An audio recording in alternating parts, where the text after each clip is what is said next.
आज हम पढ़ेंगे दशमलव। क्या पढ़ेंगे? इससे पहले हम लोग पढ़ चुके हैं भिन्न। भिन्न को आपने समझा क्या है, भिन्न की तरह हमने जोड़ दिए, भिन्न की घटाव किए, भिन्न की गुणा की, भिन्न की भाग में की। और आज हम भिन्न से संबंधित एक टॉपिक है दशमलव, उसको पढ़ेंगे। दशमलव और भिन्न एक दूसरे से बिल्कुल जुड़े हुए टॉपिक हैं। अगर हम भिन्न पढ़ लिए हैं तो दशमलव समझ सकते हैं, और बिना दशमलव को समझे भिन्न हमारी पूरी भी नहीं होती है। ठीक है, तो भिन्न जब हमने पढ़ी थी तो हमने पढ़ा था कि सानिया का जन्मदिन था और उसने घर पे अपने आए सभी मेहमानों को केक खिलाया था। तो उस केक को 10 जगह बांटा गया था, और वो 10 जगह बांटने के बाद जो हमने कहा था कि ये केक आया, उसको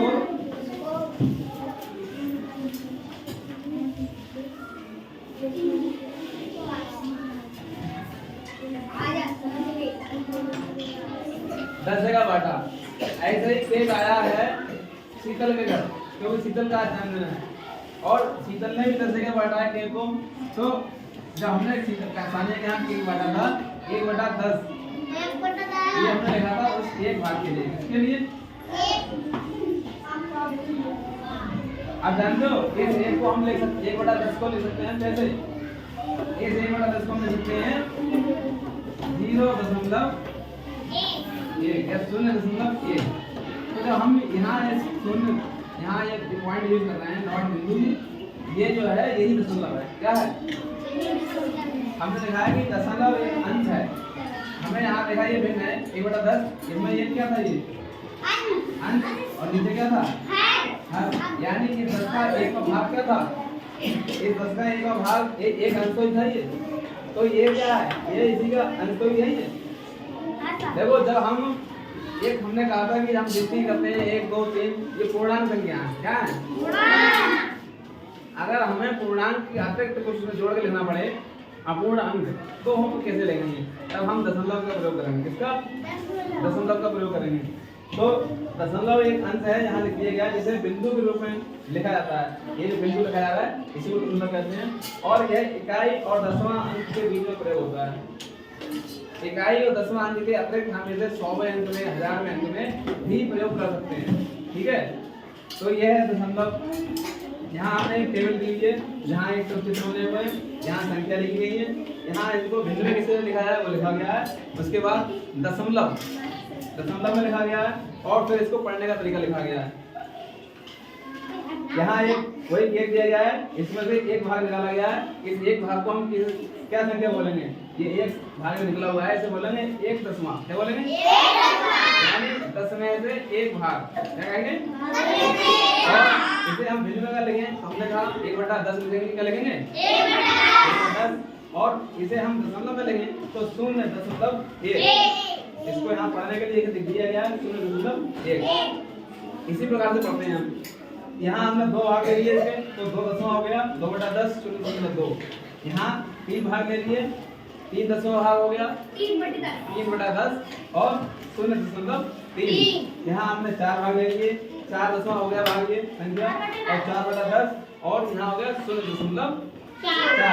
यहाँ हमने 5 भाग ले लिया, सही है, 5 दसवां। अब 5/10 यानी समझ रहे हो 10 में से आधा ही होता है 5। इसका मतलब क्या है? आधा ही है 0.5। कैसे आधा है ये?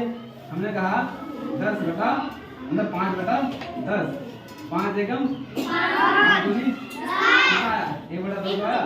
1/2 हम कर देते हैं आधा, यानी 1 के हम 2 हिस्से कर लिए,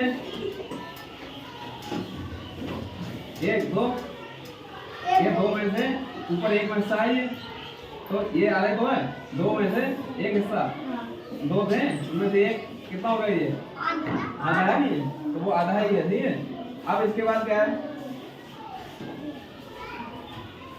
दशमलव समझ गए? इसका इस्तेमाल कैसे करते हैं? देखो दशमलव लिखने के कुछ नियम होते हैं। किसी भी संख्या में जब दशमलव का प्रयोग होता है वो एक ही बार होता है। एक संख्या में दशमलव का प्रयोग एक बार होता है। और अगर दशमलव लगा हुआ है संख्या में और उसके आगे कोई संख्या नहीं है, कोई पूर्णांक नहीं है, पूर्णांक 1 2 3 4 5 गिनती होती है, ये कोई नहीं है, तो हम उसके आगे शून्य लगाएंगे। क्या लगाएंगे? हाँ, जैसे हमने यहाँ लिखा इन दशमलव के आगे कोई संख्या नहीं थी, तो हमने क्या लगाया गया? शून्य लगा हुआ है सामने। ठीक है। और जो अंक होते हैं पूर्णांक, हमने कहा कि 10 है, तो हमने इसको 10 लिख दिया। अब हम कहें रुपए, पहले जानते थे पैसे देते थे 5 पैसे 10 पैसे 20 पैसे 30 पैसे। आज है तो 1 रुपया होता है, जो 1 रुपया उसमें कितने पैसे होते हैं? 1 रुपये में कितने पैसे होते हैं? 100 पैसे होते हैं। कितने होते हैं? 100। अभी ये पैसे वाले सवाल आएंगे अंक नहीं करने के लिए, तब दिक्कत होगी। उस समय के लिए हमें दशमलव को समझना बहुत जरूरी है। हम अभी आपसे कहेंगे 1 रुपया 30 पैसे लिखो, 100 कैसे लिखेंगे? 1 रुपया 30 पैसे लिखना है। तो 1 पैसे में 1 रुपये में कितने पैसे हैं? 100। कितने? 100 और 100 पैसे मिला के हमारा 1 रुपया, तो 1 रुपया हो गया और 30 पैसे हो गए। क्या हो गया? और टोटल में पैसे बदला जाए तो कितने होंगे? 130 पैसे। यही तो होंगे। तो ये 30 है, ये हमने हिस्सा लिखा हुआ है दशमलव में यूज करके। हमने कहा कि 30 पैसे, 100 का 30वां भाग, 100 का 30वां भाग, यही तो है 30 पैसे। तो हमने क्या लिखा कैसे? 0.30, ये 2 जीरो है, 1 2 2 पॉइंट decimal है। तो हमने कहा 30 पैसे यानी 100 का 30वां भाग, हम क्या 50 पैसे, क्या कहें? 50 पैसे, 50 पैसे क्या है? 100 का 50वां भाग कितना? हम जैसे हमने दिया 4 दसवां, ऐसे हम कहेंगे 50 100वां, क्या कहेंगे? हाँ, तो हम ऐसे काटेंगे ना, तो क्या लिखेंगे? 0.5। हमने यहाँ क्यों काटा? क्योंकि अभी हम कहते हैं कि आधा लिखो, आधा, तो आप अधिकतर ये चाहते हो 0.5 आधा हो गया। लेकिन हम अगर सूर्य नहीं काटते ये, तो क्या होगा? 2 के बाद लगेगा नहीं ना, ये 50 है, 1 2 अंक है, 2 का अगले लग गया, तो तुम्हें लगेगा कि यहाँ 50 पैसे हैं। 50 पैसे मतलब आधा रुपया, कितना? और 1 रुपया 100 पैसे मतलब 1 रुपया, 50 पैसे मतलब आधा रुपया, तो 100 पैसे कितना हुआ? 1 रुपया। देखो अब हम कहें कि आप लिखो 1 रुपया 4 पैसा, तब कैसे लिखोगे? 1 रुपया 4 पैसा। अगर या हम आपसे पूछे कि 4 पैसे 1 रुपए के या 100 पैसों के कौन सा भाग है, तब कैसे लिखोगे इसको? तो हमने इस प्रकार से लिखना होगा कि 4 पैसे हैं, कितने? 100 होंगे, 100 पैसे में से 4 पैसे लिख सकते हैं कैसे? 0.4। हमें लिखना है 1 रुपया 4 पैसा, तो कैसे लिखेंगे? 1 रुपया 4 पैसा, ऐसे लिखेंगे। समझ गए?